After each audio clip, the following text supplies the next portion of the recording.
Vasco que ontem, cara, conseguiu uma vitória importantíssima fora de casa contra o Cuiabá. A verdade é que o Vasco voltou a jogar mal, tá? Mas o que vale essa altura do campeonato são os 3 pontos, porque o Vasco precisa sair dessa situação. Conta pra gente, Breno Monsef. Vamos lá, Azevedo, depois então de 3 jogos, o Vasco voltou a vencer no Campeonato Brasileiro. Essa vitória de ontem sobre o Cuiabá por 2-0, com gols do Peck e do Orediano. Haja coisa pra gente falar do jogo de ontem ainda, repercutindo essa vitória, porque a gente teve mais uma vez uma formação diferente. Na verdade, o Ramon Dias voltando à formação antiga do 4-3-3, mas com Eric Marcos e o Sebastião Ferreira titulares. A gente projetava ou o Payet de falso 9, ou então ele titular e o Ferreira titular. Não com os dois, né? Com o Eric Marcos e com o Ferreira. Acabou que o Payet entrou ao longo do jogo. O Orediano também. E no fim ele fez o gol decisivo que garantiu a vitória para o Vasco e o respiro na tabela de classificação do Campeonato Brasileiro. Vamos ouvir o Ramon Dias, o que ele falou depois do jogo de ontem, sobre as dificuldades que que o Vasco enfrentou, né? Que teve que enfrentar ontem nessa vitória sobre o Cuiabá fora de casa no Campeonato Brasileiro. Bueno, hoy era un día muy especial para nosotros, porque teníamos conocimiento de los resultados, ya sea de Santos, de Bahía y de todos los equipos que venían jugando adelante de nosotros y habían ganado. Entonces el equipo tuvo una presión extra, pero quiero decir que yo estoy muy feliz por los jugadores porque están haciendo un esfuerzo enorme, están teniendo una personalidad increíble para saber sobrellevar esta situación tan difícil. Y más en este momento, pero mostraron mucha personalidad. Hay algo muy importante también, que es la cantidad de gente que vino Vasco y los apoyó y lo continúa a apoyar y tiene confianza como tenemos nosotros. Por eso creo que el equipo está dando el máximo de su capacidad, con muchas presiones, pero creo que en un momento que es difícil y pudimos tener un gran triunfo para nosotros. Gracias a los jugadores, porque son ellos los verdaderos protagonistas. Então tá aí o Ramon Dias. Sobre o Orediano, é legal a gente falar, argentino de 23 anos de idade, são 23 jogos pelo Vasco e agora um gol. Inclusive, ele foi a maior contratação da janela lá do início do ano, 21 milhões de reais por 60% dos direitos econômicos que o Vasco contratou, quando o Vasco contratou o Orediano junto ao Vélez, da Argentina. E agora, olhando para a tabela de classificação, a gente tem em 14º Bahia, em 15º Santos e em 16º Cruzeiro, os 3 com 37.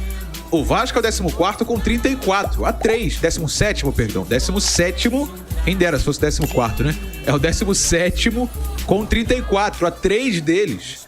E agora tem o clássico domingo contra o Botafogo, teremos casa cheia. O cenário pro Vasco é esse, é vencer e secar Bahia, Santos e Cruzeiro, as equipes próximas na tabela de classificação, para tentar sair o quanto antes da zona do rebaixamento. Meu parceiro Bruno Azevedo. Olha o Breno Monsef. Cara, vamos lá, ontem nós trabalhamos nesse jogo, o Vasco não fez uma boa partida, a verdade é essa. Dane-se. Mas o que exatamente... É show, vai ver o Red Hot, vai ver a Anitta. O que importa neste momento é o que aconteceu.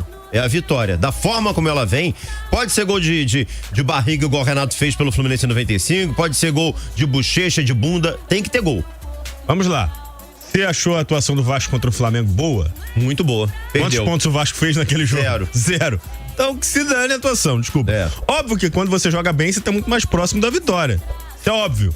Mas assim, vamos compreender o contexto do jogo, vamos compreender a situação, o que fez o Vasco chegar vivo para a próxima rodada foi ter vencido essa partida. Exatamente.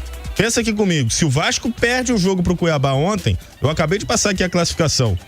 Nesse momento são 3 pontos em relação a Cruzeiro, Santos e Bahia. Teriam 6, faltando 7 jogos. Quase 1 ponto por rodada. E não é tão simples assim você tirar uma diferença diante de adversários que também são frágeis, mas que estão em evolução. Bahia vem de vitória, o Santos vem de vitória.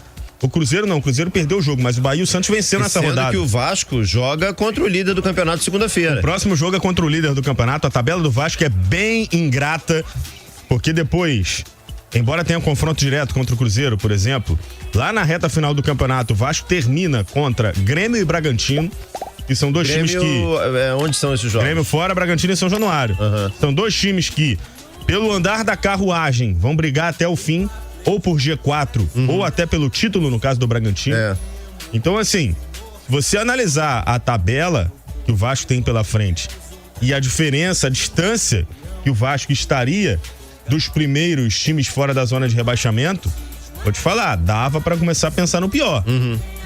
Até pelo aspecto anímico, né? Pela questão psicológica. Jogadores do Vasco certamente entenderiam que o momento é extremamente desfavorável. O Vasco consegue uma grande vitória, sem o seu principal jogador, sem o Verratti, estava suspenso, sem jogar bem e finalmente respira. Afinal de contas, o Vasco, em todo o mês de outubro, só venceu um jogo. Continua respirando por aparelho? Sim, tá na zona de rebaixamento. Mas se perdesse o jogo, era começar a se preparar para o pior.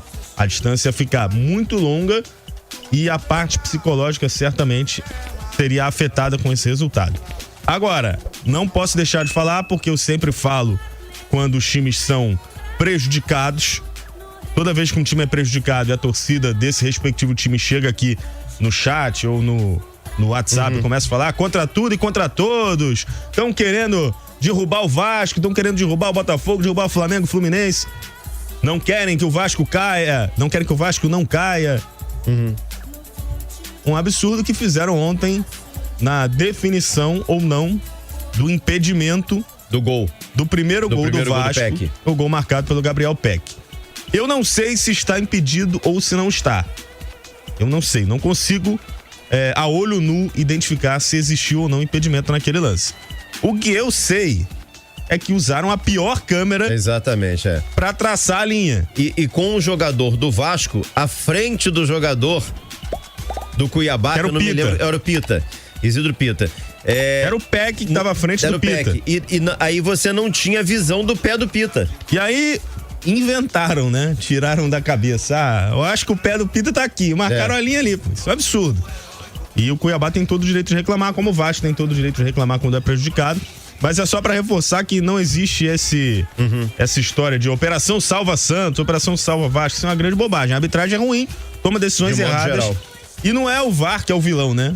O vilão é o ser humano que tá operando o VAR. Ele tem duas câmeras. Quando você recebe a escalação e a escala dos árbitros, tem lá árbitro, assistente 1, assistente 2. É muita gente pra errar, né? Não é? Quarto árbitro, às vezes tem quinto árbitro. Aí tem o VAR. E dois assistentes de VAR. Isso, dois assistentes do VAR e tem o chefe deles. Isso, exatamente. É muita gente pra tomar uma decisão errada, né? É muita gente pra fazer lambança junta, né, cara? Então, reforço aqui, eu não sei se o Cuiabá foi prejudicado pela decisão final, porque eu não sei se o Sebastião estava ou não impedido. Aliás, o Sebastião conseguiu perder o gol, né?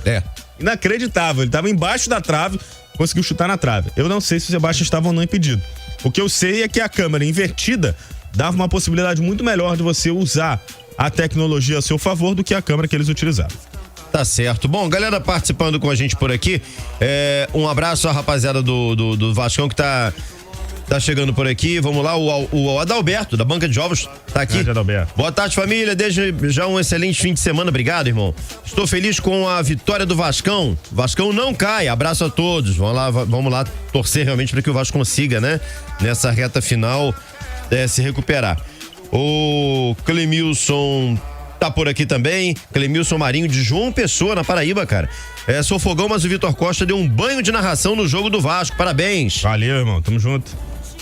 Ele colocou vitória, mas eu acho que ele quis dizer Vitoca, né? Provavelmente. Talvez. Né? Já pegou, não tem jeito, cara.